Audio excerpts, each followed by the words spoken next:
Hey everybody, this is Chris. Welcome to the inaugural broadcast of the Lace Up Project. The Lace Up Project, what that is we focus on 5 things. That's mentorship, charity, educational, community, and guidance. This channel is primarily focused for men, but not necessarily. It is our hope that these episodes will provide equally beneficial information to all people of ages. What made us decide to start this podcast? My personal life story. I was from Flint, Michigan. It was a hard life growing up, and I can promise you this much: if I can make it, then anybody can make it. But one of the things that has helped me along the way with life challenges and stuff like that is I've had plenty of people of education that helped me. Plenty of men, good men, that have kind of formed a brotherhood in this community. Here we're in Calhoun, Georgia. There's a lot of business leaders, a lot of people that are known in the community, and that has helped me along the way. And in that process, we have been able to help the community through my son's glass shop. We're very well known in this community, raising money for several local charities. And what I'm wanting to do is return that favor. There's a lot of guys, a lot of fathers, a lot of young men, a lot of teens that need a lot of help. One of the problems that's hurting the male population right now is the fact that a lot of grandfathers are raising their kids. You have a lot of kids that have no father figure in their life, and the ones that do, these guys are second generation that have had generational curses of just bad training that's been passed on father to son, mother to daughter. And so in my own life, I've been able to stop them generational curses and has been able to raise my 7 kids, 6 of them boys, to the good men that they are today. And so a lot of guys, they want to do good. A lot of fathers, they just don't know how. And there's nothing wrong with that. That's okay. We're not focused on the past and everything like that. What we're wanting to do is focus and help. There'll be different people from the community, guys that are helping, and it'll be from all walks of life, from people that work in the service and retail industry, to people that work in the carpet mill industry, to people that work in the skilled trades, to even higher education such as doctors and lawyers. So it is our goal for this show to help people out. We have one kid right now that we're helping with a weight loss journey, and we're teaching him how to cook, teaching him how to take care of himself, what avenues he can do, how he can set up a budget. Everybody's on a different lifestyle, everybody's on a different budget, everybody's on a different wavelength, and that's fine. And we're here to help everybody do that. So hopefully this will serve as a resource to help people out. It'll be on social media. It'll be on everything from TikTok, Instagram, X, Facebook. So you guys make sure to follow us on YouTube, and hopefully this information will help you out.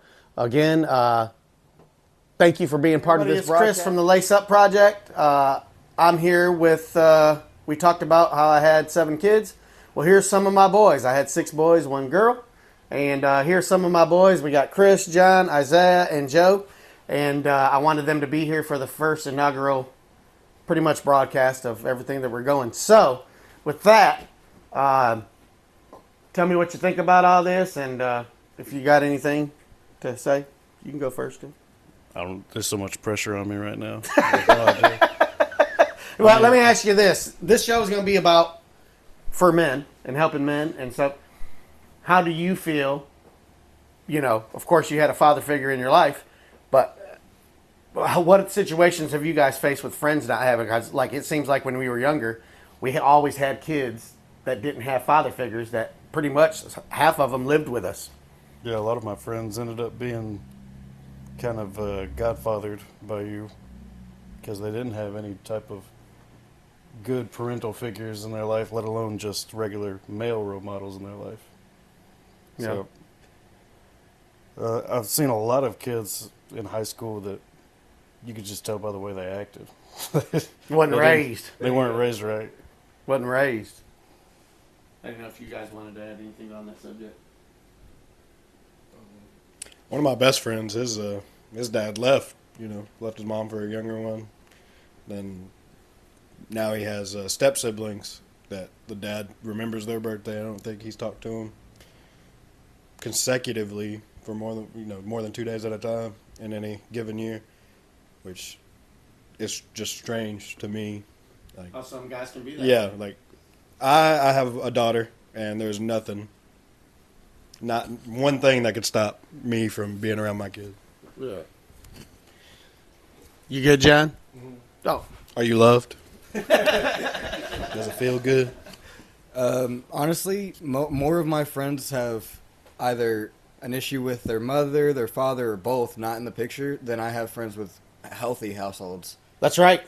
That's right. That's one of the main broadcasts that we had. You know, I look at my dad. I had 4 father figures in my life. I look at my dad, and I cut him a lot of slack because my dad was born in 1929. So, hell, he was 50 when I was 5. You know what I'm saying? What could he do? You know, back then, people grew up different. You know, the health advantages weren't there. The insurance wasn't there. The technology wasn't there. So if you go back and look from 1980, or probably I would say even 1990, I can ask our executive producer, Keith, he'll probably agree with me. But you go back to them pictures and you take pictures of 40-year-old people, you would be shocked. They look like 60-year-olds now. You know, because back when I was living, people didn't live as long as they did. If people made it to 65, I mean, you lived a long life. Now, you're like, man, he died at 65? What in the world? You know what I'm saying? But Isaiah said healthy households, and that's like such a good point because, like you left divorced from our mother at 5, and I still got the semblance of a healthy household. As right. You know, my parents biological never got along. My dad and my stepmom. I mean, you're never going to have a perfect situation, but the fact that you put in the effort and the work is what matters. It doesn't have to be like quote unquote healthy household. Like, I mean, I had both of my parents, and they both did their best on each side. That's right, and I think that's one of the things that people. I look at John. John has three kids, and I look at John, and I think, you know, I watch him with his kids. You know what I'm saying? And my biggest advice to like John, if he needs it or when he needs it or whoever, even any of you guys, do the best you can. You're not going to be perfect. You know what I'm saying? I wasn't the perfect dad. You know, I know I made some mistakes. I did the best that I could. And there's plenty of avenues, and that's what I'm hoping that this show does. You know, we do a lot of charity work. How many people did we feed for Halloween? You know, we had over 1,000 people there. We fed, I don't know how many kids. We gave out 160 toys for community with Christmas, with, you know, with the Stellas across the street and with our glass company, Unique Auto Glass. But you look at that, and there's avenues, and people just need to know. We've had several during that time. Hey, man, thank you. I'm raising my grandkids. We didn't have the money. And some of these kids growing up in Flint, the way I grew up, broke. Man, them little $2 and $3 toys meant the world to them as soon as I gave it to them, you know. And, you know, I did some messed up things like give the Nerf guns to the bad kids because that's just funny. You know what I'm saying? Sometimes that bad little kid needs a break. You know I think what I'm saying? Another thing like that you did really well, because we didn't always have money. Right. But we didn't. Oh, yeah. Keith. Thanks for looking that up, Keith. It's there's a big difference between perfect and healthy. That's right. But what I was saying is we didn't know we were poor doing. We played baseball every day. Trampoline, swimming pool. Yeah. Big fireworks show every year. And now that we do have money, I feel like we do that for the community. Right. And then also, John is a great example of what a step parent can be. That's right. You don't have to be a parent or even a step parent to show love, that instinct. That giving back. Yeah. Because John's not the step parent. He's the parent that stepped up. What do you feel like? What are your challenges, or how things have worked out? We can never do that. That's kind of helped you. You know. You gotta be like right here. What question? I said, what do you feel as some of your challenges or things that has helped you along the way? That you know what I'm saying? Are we allowed to cuss? No cussing. It's not live. Yeah. Live.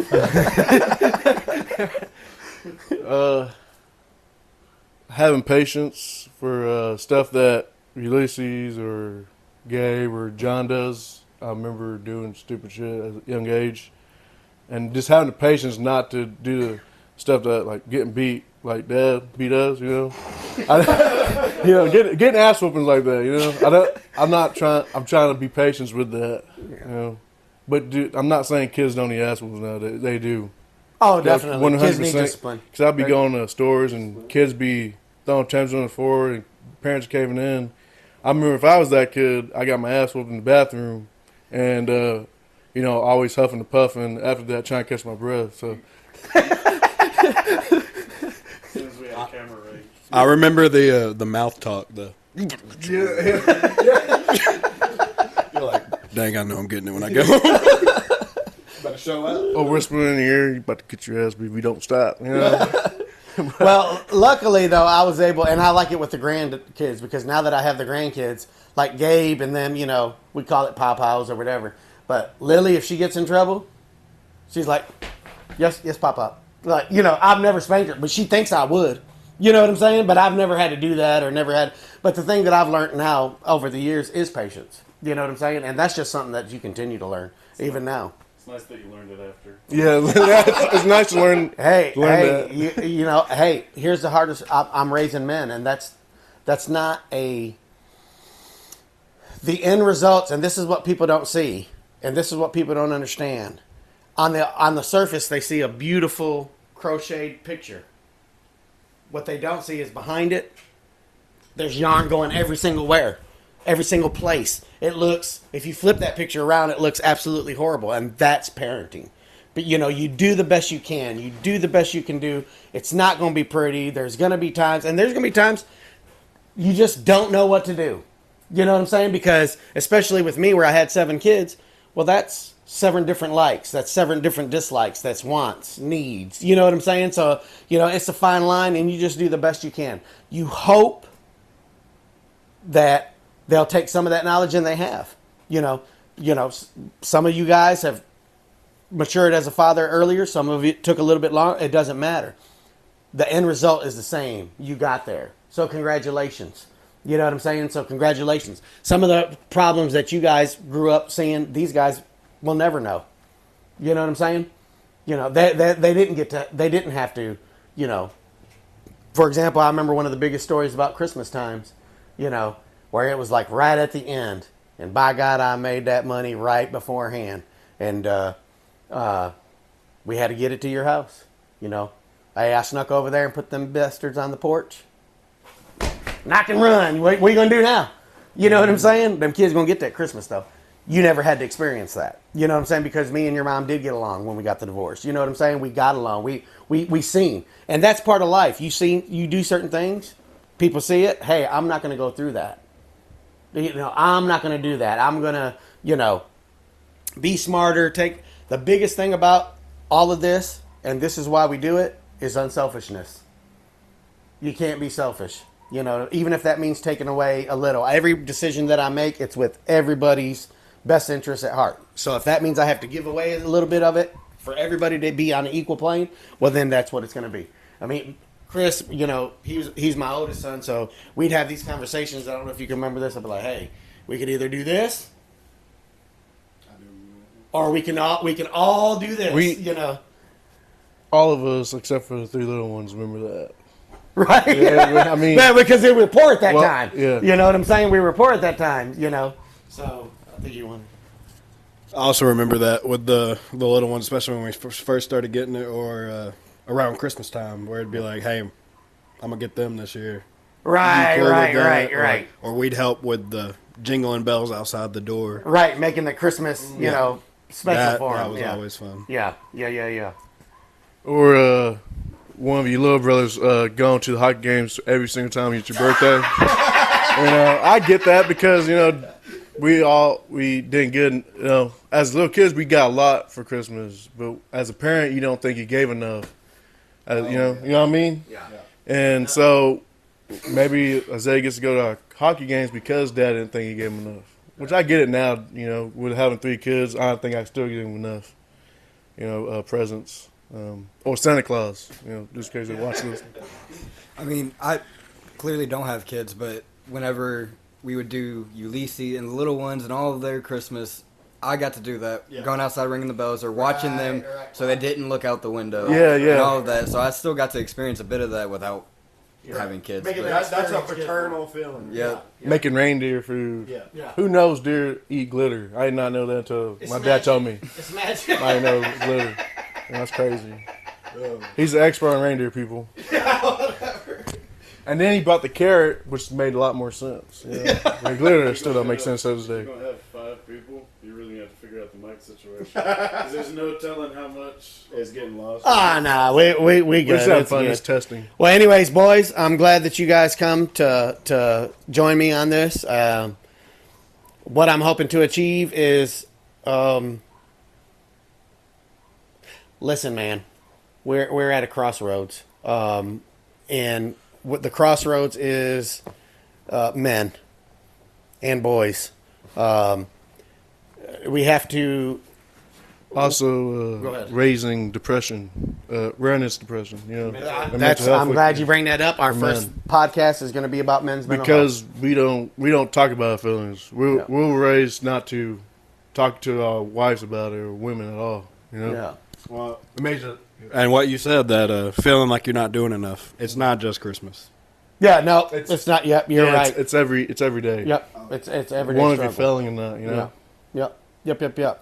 But what was I going to say? I'm hoping that we can give avenues to different people and different lifestyle. Hey, if you're that guy that wants to make $1 billion, hey, we're gonna motivate you to do that. But here's one of the biggest goals that I hope even for you guys. You know, hey, be happy, be self-sufficient. There are plenty of people that working in retail and at fast food that have a happy lifestyle. You don't have to live in $1 million house. You know what I'm saying? If you make $20,000 a year or $200,000 a year, we're going to have people on here that are going to help you with that budget. You know what I'm saying? If you have kids and, hey, I only got $40, well, let me show you what we used to do. You know what I'm saying? How can you have fun? We're gonna teach everybody. I know guys right now that work at Shaw, make $35,000 a year. They're on softball teams, they're on bowling leagues, and they're happy. Be happy. There's too much emphasis on, you know, I got to make $1 million and I got to go to college and I got to, you know, get away from that stuff. You know, I know people right now that work at McDonald's. Hey, man, they're on video games. You know, we want to do, and I hope that this page, we teach people certain life skills. We teach them certain things, from basic stuff to from budgeting to food shopping to clothing to whatever. How to do taxes. How to, you know, where are mental situations that you can get help? Where are them avenues? You know, what kind of plans? Do you have a resume? You know, even if you're working somewhere, we don't care if you're the fry cook at McDonald's and say, hey, I'm trying to get to this, you know, manager position or the cook position. All right, let us help you how to do this. If you work at a carpet mill, well, you know, I'm an operator. I want to get maintenance. All right, we're going to show you how to do this. If you're starting your own business, okay, let's do it. There's going to be different avenues. You know, try to build a big, strong brotherhood of men, of fathers, uncles, you know, grandfathers, brothers, friends. That's what this whole goal is. To give everybody an opportunity to get that help, because a lot of people don't know how to ask for it. They want to do it, they want to succeed, they just don't know when to ask. They don't know how to ask. You know what I'm saying? Or they don't know which avenues to go or what kind of resources. And there's nothing wrong with that. They also don't know it's okay to ask. Thank That you. is one thing that I never understood. Which I mean, even I have a hard time with it. And my father taught me to ask if you need it, but sometimes you need help. That is true. And also, from learning, you know, you can do it by yourself. How to explain it? I don't know how to explain it. Teaching you to figure it out. Yeah, teach you how to figure it out. You do that so much that you don't want to ask for help. You sit there and you get stuck. Just I'm gonna do it myself. Yeah. You know? It becomes a point of pride that you've done it all by yourself, but even the most prideful people had someone behind them helping, Oh, yeah. whether they think they did or not. And whether you can do it on your own doesn't mean you should have to do it on your own. Just because you can doesn't mean you need to. Because sometimes doing it on your own can take more out of you than just having one person help. Why struggle for 6 months to achieve the same thing you could have got done in 4 months with the right help? Yep. Yeah, it's better to ask for help because it takes a lot off your shoulders. You know, Word. it helps. And you're not as exhausting as if you would have done it by yourself. Right. You know? Mentally and That physically. burnout. Yeah, the burnout. You don't want the burnout. You know, tired all the time, not being able to do stuff for your kids because you're tired. You know? And that's one of the things, and that's what I think is missing. Like, do you guys remember when I opened up the restaurant? Oh yeah, you were stressful. You know, but what I'm saying is that brotherhood of men. You know, Keith helped, Mr. Thompson helped. You know, Jamie Rickett helped. Jason Ponder was a big help. You know, David Peeler helped. My brother Josh Justice. That's what we're missing. Back when I was a kid, I can remember. Okay, we're gonna do the roof on so and so's house. You know, and my dad and his buddies, the women would cook, and the guys would drink a beer and do the roof. And then 2 months later, all right, well, we gotta, you know, so-and-so's car needs to be fixed. All right, let's pull that transmission. Then they'd go over to that house.